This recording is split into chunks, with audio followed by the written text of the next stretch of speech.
Thank you, Mr. Chairman. And thank you for calling this important hearing on this bipartisan discussion draft. At the beginning of this process, you and I and our colleagues, Mr. McKeon and Governor Castle, all spoke on the importance of this process being an open process. And this certainly has been. We've had hearings here in Washington. We've had hearings around the country. My subcommittee went to Michigan, California, Arizona, and Pennsylvania with many subcommittee hearings here in Washington and many full committee hearings.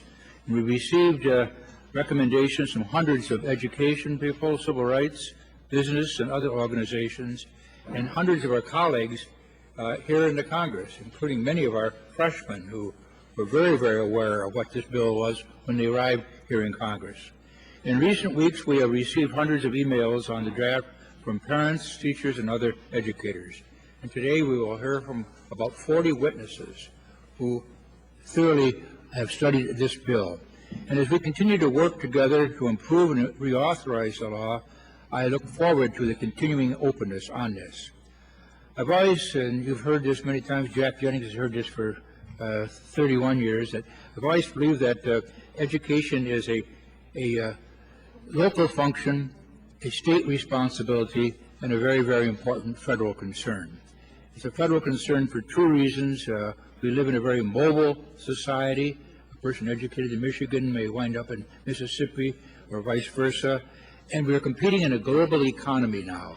And what will give us the cutting edge in that global economy is an educated and trained workforce. During these hearings, I've heard strong support from educators for the No Child Left Behind goals, including accountability, but equally strong convictions on more flexibility and more resources. Had we adopted the President's budget this year, we would be about $70 billion short of the authorization level. I, for years, have used the analogy that an authorization, and this is a very important thing, authorization, is like a get-well card. It expresses our sentiment and how we value the person to whom we send the get-well card. But what our friend really needs is the Blue Cross card. And the Blue Cross card is the appropriations bill. And this year we did add about 9%, 7% adjusted for inflation to the for No Child Left Behind. That is a significant step. But we really need to make sure this bill and this reauthorization really reflects the needs and the experience that we've had in the last few years.